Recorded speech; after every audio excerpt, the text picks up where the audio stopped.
तो हमारी कल की वीडियो में हमने ये सीखा था कि व्हाट इज एन इंटीजर और उसके कुछ पॉइंट्स। आज का हमारा टॉपिक है एब्सोल्यूट वैल्यू एंड मॉड्यूलस।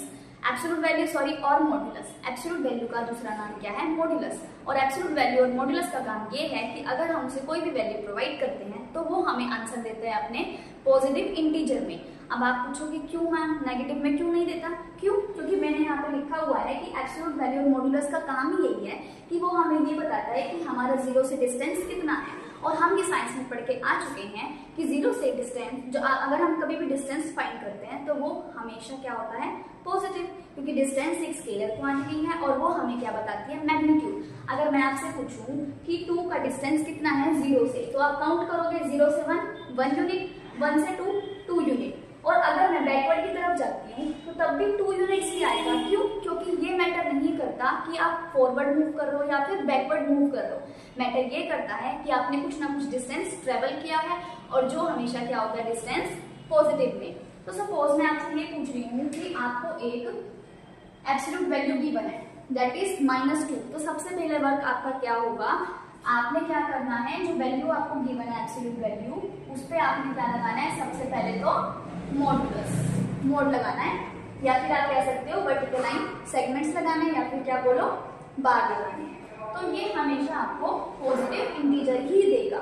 और अगर मैं पॉजिटिव इंटीजर लेके चलूँ तो सबसे पहला क्या वर्क हो गया? हमने क्या लगा दिया? इसमें बार लगा दिया और ये हमें क्या आंसर देगा? हमेशा एक पॉजिटिव इंटीजर देगा, चाहे कोई भी बड़ी वैल्यू हो या फिर कोई भी छोटी वैल्यू हो। फर्स्ट वर्क क्या है? सबसे पहले बार लगाना, वो हमें क्या वैल्यू देगा? एक पॉजिटिव इंटीजर ही देगा। अगर मैं आपसे पूछूं जीरो की एब्सोल्यूट वैल्यू क्या है, तो जीरो से डिस्टेंस कितना होगा? जीरो से डिस्टेंस जीरो ही होगा, तो इसका आंसर क्या आएगा? 0। तो मैं आपसे ये पूछूं कि absolute value of zero is 0, तो इसका आंसर तो हमने कर लिया, 0 हमारा आंसर आ गया। अब मैं पूछूं the absolute value of N integer is always, क्या होती है एब्सोल्यूट वैल्यू ऑफ इंटीजर? हमेशा नॉन नेगेटिव होती है या फिर नॉन पॉजिटिव होती है। तो क्या आ रहा है? पॉजिटिव इंटीजर आ रहा है, तो पॉजिटिव इंटीजर आ रहा है यानी कि नॉन। नेक्स्ट हमारा टॉपिक है ascending order and descending order. Ascending order जिसे आप हिंदी में कहते हो आरोही क्रम, डिसेंडिंग ऑर्डर जिसे आप हिंदी में कहते हो अवरोही क्रम। असेंडिंग ऑर्डर सबसे पहले समझेंगे। असेंडिंग ऑर्डर, आप डेली अपना होमवर्क कर रहे हो, आप पहले यहाँ थे, डेली अपना होमवर्क कर रहे हो, तो एक स्टेप यहाँ आओगे, फिर यहाँ आओगे, धीरे धीरे आपकी नॉलेज क्या हो रही है? बढ़ती जा रही है। डिसेंडिंग ऑर्डर, आपकी नॉलेज पहले यहाँ थी पर आपने अपना होमवर्क करना छोड़ दिया, तो आपकी नॉलेज धीरे धीरे घटती नीचे आ जाएगी। तो ऐसे समझेंगे हम, अगर आपने डेली अपना होमवर्क किया, पहले आपकी नॉलेज बढ़ गई, डेली करते जा रहे हो, नया सीखते जा रहे हो, तो आपकी नॉलेज में ऐड होता जा रहा है, तो आपकी नॉलेज बढ़ती जाएगी। डिसेंडिंग ऑर्डर, पहले आपकी नॉलेज क्या थी?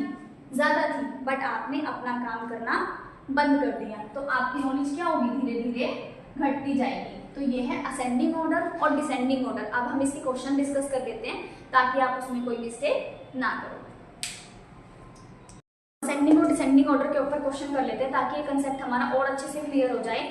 अब इसमें हमें दिया हुआ है असेंडिंग ऑर्डर, अपनी नॉलेज को इंक्रीज करना है स्टेप बाय स्टेप। तो सबसे पहले हमारी नॉलेज यहाँ पे होगी, अगर नॉलेज को बढ़ाना है तो ऊपर जाएगी, तो कहाँ से स्टार्ट करेंगे? लोअर से। और लोअर वाली वैल्यू कौन सी होती है? नेगेटिव वाली। और नेगेटिव में 38 दिया हुआ है और नेगेटिव में 10 दिया हुआ है। कंफ्यूज होने की जरूरत बिल्कुल भी नहीं है। क्यों?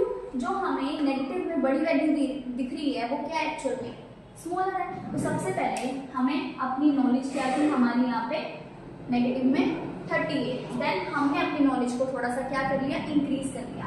नेगेटिव से 38 पे हम पहुंच गए नेगेटिव में 10 पे। उसके बाद हमने और अच्छे से पढ़ाई करी, फिर से हमारी नॉलेज क्या हो गई? इनहेंस हो गई। तो हम कहाँ पे पहुंच गए? 0।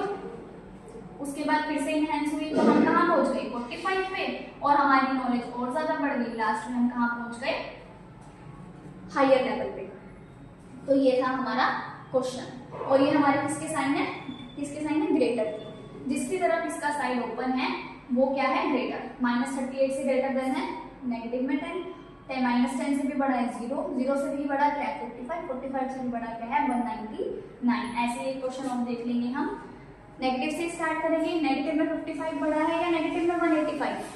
तो लोअर से शुरू करना है, जो बड़ा लग रहा है वो क्या है? छोटा। फिर नेगेटिव में 185, फिर से नॉलेज को इंक्रीज किया तो हम पहुंच गए नेगेटिव में 55 पे। देन फिर से हमने अपनी नॉलेज को इंक्रीज किया तो हम पहुंच गए 60 पे, और लास्ट में हमने नॉलेज बहुत ज़्यादा इंक्रीज कर ली तो हम पहुंच गए 99 पे। तो आई होप आपको क्लियर हुआ होगा। अब हम डिस्कस कर लेते हैं डिसेंडिंग। तो हम डिसेंडिंग ऑर्डर पे एक क्वेश्चन कर लेते हैं कि डिसेंडिंग ऑर्डर में मतलब कि हमारी नॉलेज बिल्कुल लोअर में आ गई क्योंकि हमने होमवर्क करना कर दिया था बंद। तो हमारे पास सबसे पहले नॉलेज थी बहुत ज़्यादा। तो सबसे बड़ा नंबर क्या है हमारे पास 216, नॉलेज बहुत ज़्यादा थी। फिर कम हो गई 156 पे आ गए, उसके बाद नॉलेज और कम हो गई तो हम कहाँ पे आ गए 0 पे। अब 0 से छोटा नंबर भी है हमारे पास नेगेटिव में, अब 0 से भी कम होगी नॉलेज। तो अब आप कंफ्यूज मत होइएगा कि इसमें से कौन सा नंबर आएगा। मैंने बताया था कि जो बड़ा लग रहा है वो एक्चुअल में क्या है, सबसे छोटा नंबर है। तो सबसे छोटा नंबर इसमें से क्या है, सबसे बड़ा क्या है, पहले तो देखिए नेगेटिव साइन को रिमूव करके देखिए सबसे बड़ा क्या है 193, लेकिन 193 नेगेटिव के केस में क्या है सबसे स्मॉलर नंबर है, तो वो क्या आएगा आपका सबसे लास्ट में। अब बचा हमारे पास 88 और 74। तो 88 और 74 में से आपको अगर बिना नेगेटिव साइन के देखें तो क्या बड़ा लग रहा है 88 बड़ा लग रहा है, बट एक्चुअल में 88 क्या है छोटा है। तो सबसे पहले क्या आएगा हमारे पास नेगेटिव में 74 और देन क्या आएगा हमारा नेगेटिव में 88 और लास्ट में आएगा 193। क्यों बताया, जो बड़ा लग रहा है वो क्या है एक्चुअल में सबसे छोटा। आई होप आपको क्लियर हो गया होगा। Thank you so much.